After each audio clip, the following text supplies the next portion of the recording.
Thank you. Okay, so I'm here to talk about what is going on in jQuery UI. We've just recently, in October, released version 1.9.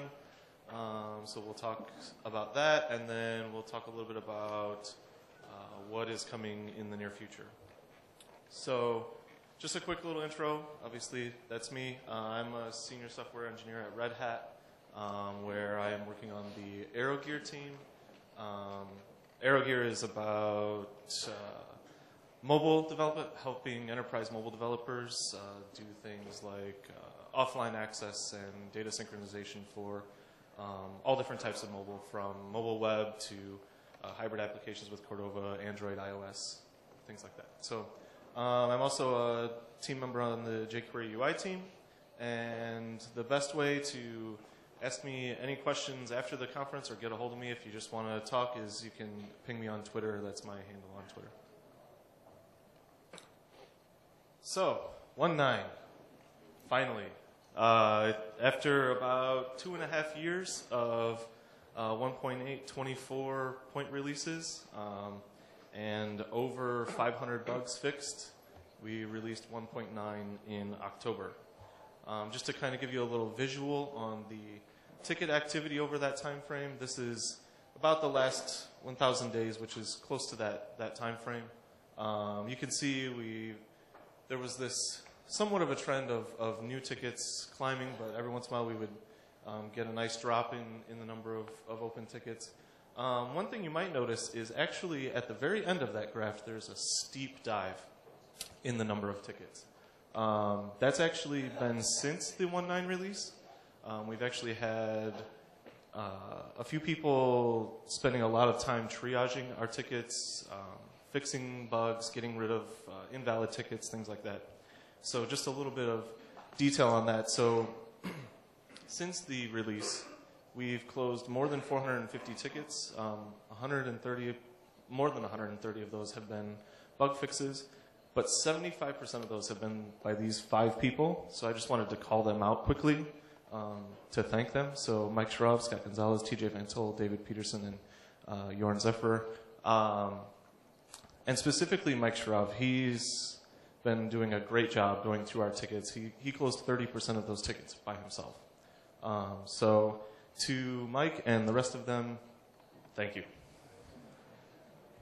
So moving on. So in 1.9, we did a number of API redesigns. So I just wanted to touch on those quickly. So with, it doesn't seem to be doing my, well, I'll just talk about it. So accordion and tabs were both redesigned to be more consistent with the other widget APIs. So method names, method implementations, code standards, things like that were all brought in line with our other widgets. Accordion has been given some better animation support, and then tabs has some better Ajax support, so linking to Ajax-based tabs, things like that work a lot better. We also improved the position utility. I actually did a lot of work on that, doing some better collision detection, so things like when you're moving a widget and it collides with its container or the window, you can do things like flip it to the other side or slide it over to make it fit. And we've done some things to improve that collision detection. And then we also added support for percent-based offsets. As Richard mentioned earlier, we've redesigned our website, jQueryui.com, and we also added API site. So feel free to check those out, and we're always looking for input and help making those sites better. So one of my favorite parts of the 1.9 release is the improvements we've made to the widget factory. And we did a lot of work, but I just want to kind of touch on some of the big things that I think people will be interested in. So in terms of inheritance in the widget factory, we added methods called _super and _super apply. So basically what these do is every widget supports inheritance, and they have at least one parent of some sort. And there wasn't an easy way to call methods in that parent other than through the prototype, as you can see in the old method. What we've done is with _super, now you don't have to go through the prototype. It knows the context within which you're saying. So when you're defining your, say, your set option, your _set option method in your widget, you can just say _super, and it knows that context, so you don't have to go via the prototype and passing in this.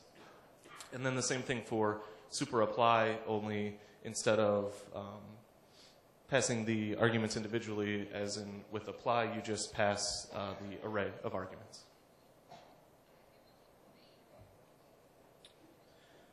So in terms of the life cycle of a widget, the first part being creation, we've added a few things. So we added a method called _getCreateEventData. This provides a way to easily provide data to your create event. So before it wasn't possible. So we added this method. So now if you add a _getCreateEventData method to your widget and have it return an object, whatever that object you return will be passed into your create event. So whenever your widget is instantiated and created, the create event will have that data.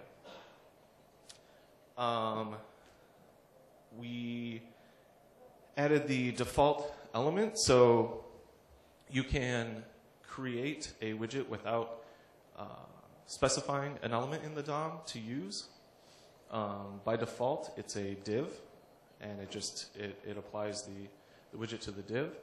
And then on that same note, we've actually added the ability to create non-DOM widgets. So by setting the default element to null, you can create widgets without being tied to the DOM at all. A good example of this would be if you were implementing a router. So you want to have that ability to create instances, define methods, bind to events, but you don't need a DOM element for that. So you can use the widget factory without a DOM element to manage that code. So I think that's pretty cool.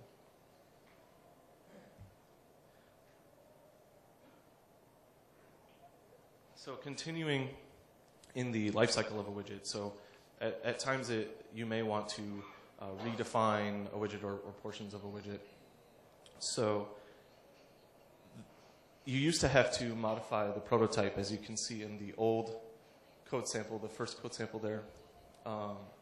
You would have to save an instance of the open method if that's what you are trying to redefine.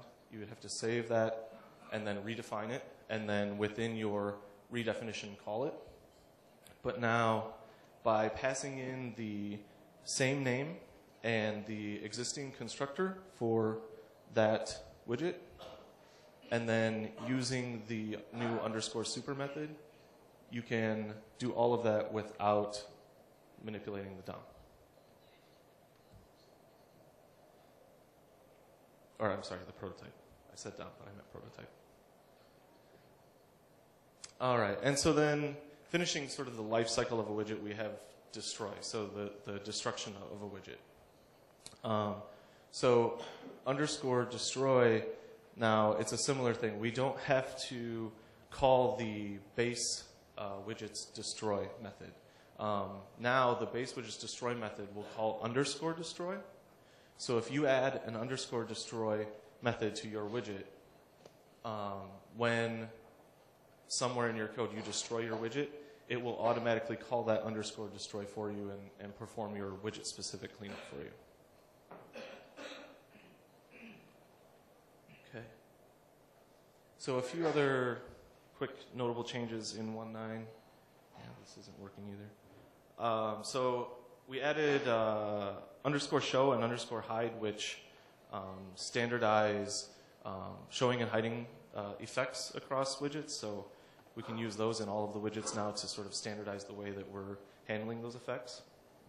We added _focusable and _hoverable to help simplify and manage the hover and focus styling, and also handle those, applying those hover and focus styles or not applying them when the widget is disabled, and then cleaning up those styles and event bindings when a widget is destroyed.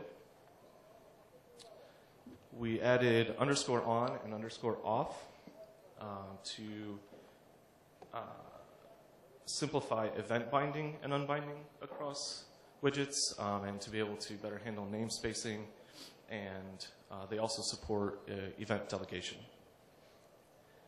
And then finally we added _delay.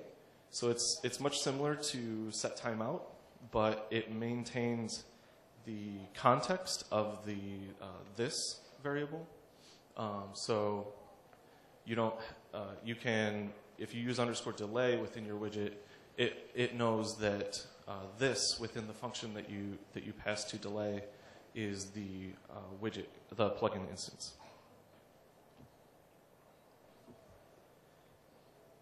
With those API redesigns, we deprecated a number of APIs.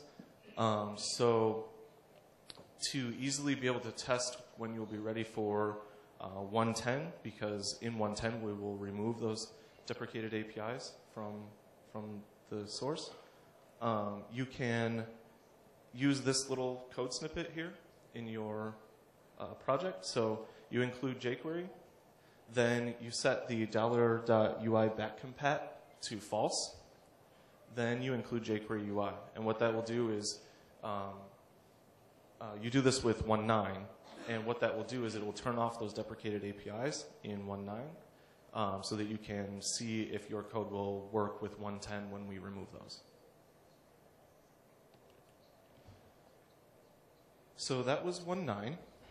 Now moving on to talk a little bit about 110 and 111, and just want to throw out the little disclaimer there that though we hope that this is how it all works out, the things may change, get moved, some things may be added, some things may be taken out, but this is where it stands right now.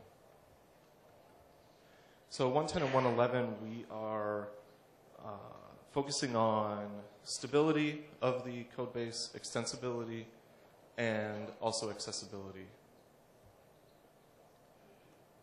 So with 110, we are redesigning dialog and progress bar.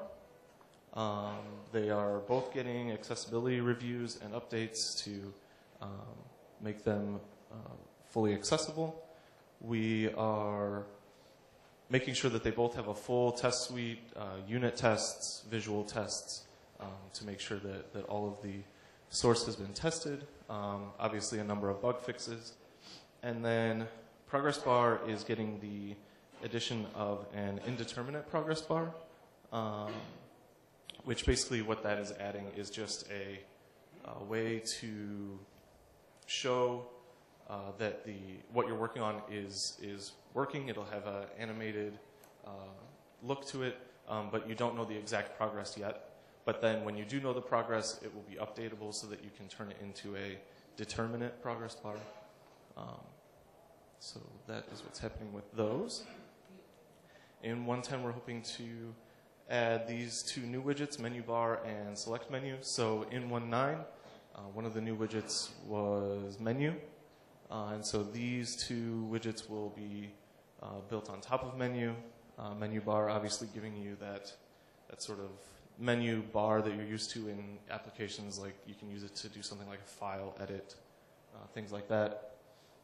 And then select menu is sort of a more complex version of the select element, so you can have full styling, you can put icons in there, colors, a much more useful select element. Then in 1.11, we are planning to do a API redesign on button, date picker, and slider. So those, again, will get that same accessibility review, full unit tests and visual test suites, and bug fixes.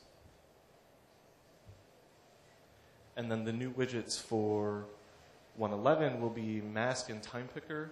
It might be easier just to show mask so you know what I'm talking about. So with mask, basically what this does is it helps you to format your text inputs so that once the input gains focus, it provides that how you want the input to be formatted, and it constrains the input to what you want. So right now I'm actually trying to type text, and it's not letting me, but as soon as I start typing numbers, it works, and it keeps it in that format that you wanted. And then Time Picker is similar. What it does is it lets you format how you want your time input to be in there, but then you can, it's also a combination between mask and spinner. So spinner provides a way to increase and decrease numeric values using the arrows or whatever. So it's a combination of mask and spinner to be able to easily format times.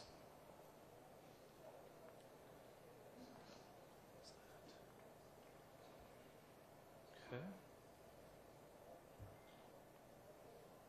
So 2.0. So this is obviously quite a ways out, but we are hoping to add to, we're doing an interaction rewrite, so all of our interactions like draggable, droppable, sortable, they are all getting a rewrite, and we're factoring out the actual interaction piece of it, so they'll no longer be tied to just mouse events. Basically what we're doing is factoring out that event handling so that you can hook into any event, and I'll have a demo here in just a second of some of the cool stuff we can do with that. And then we'll be adding more form controls like hopefully like radio buttons and checkboxes and stuff like that. And then again focusing on accessibility, which is a big thing for us. We want the entire library to be fully accessible to screen readers, things like that. So let's do a quick demo.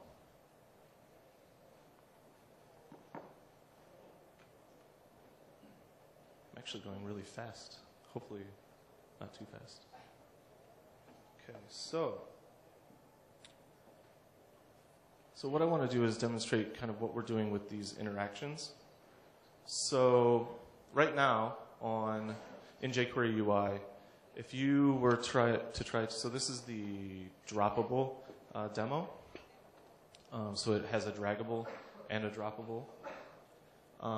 Right now on touch devices, if I can find my mouse here. So the iOS simulator is going to simulate touch events here. So if I try to drag this draggable, it doesn't work. It just moves the window because it doesn't understand that. But with the interactions rewrite, it will work with touch events. So this is the same demo, but it's on our branch where we're starting this interaction rewrite right now. So now using a touch event, it works. And so now with touch, you can interact with the UI widgets, drag, drop, and it understands what's going on there. A little bit more fun and kind of silly demonstration that I threw together. So here we have that same demo, but what I've done here is written some hooks to work with some custom events that I'm triggering. And I'm triggering these events based on input from this old Xbox controller. So I took this Xbox controller, cut the end off, put a USB on. This is running in Linux, which has a driver for the controller. Then I wrote a Node.js program to read the input from the controller. So it's not mimicking a mouse. It's actual joystick input. And then it's passing that information across a WebSocket to this app.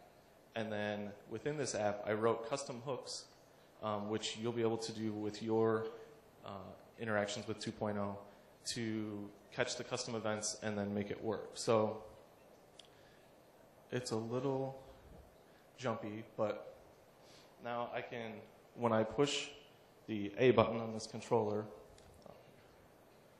make sure here. When I push the A button, it should. Uh-oh. Let's try it again. So now when I push A and move, no? Okay, hold on. I knew this was going to happen. That's why I went fast, so that I would have time to fix it. Let's see. That's why. Okay. So.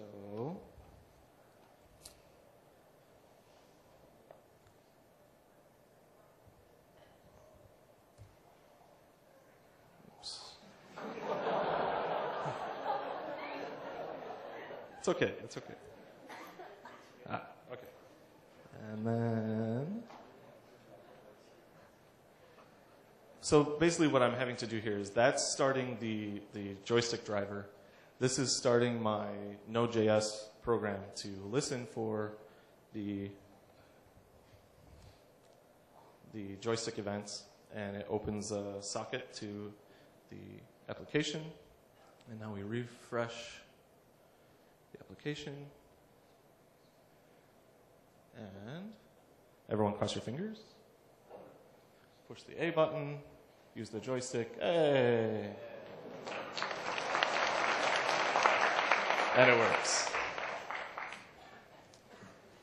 So that's just, I mean, obviously, all of that stuff with writing a Node program, I mean, you won't, hopefully won't have to do that. Hopefully the input devices that you would want to be interacting with will fire events in your browser.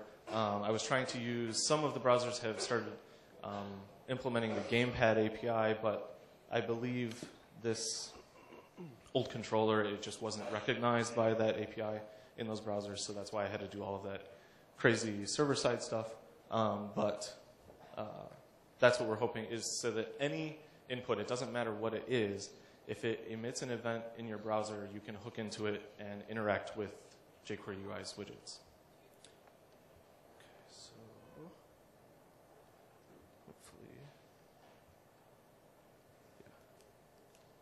So that's all I have.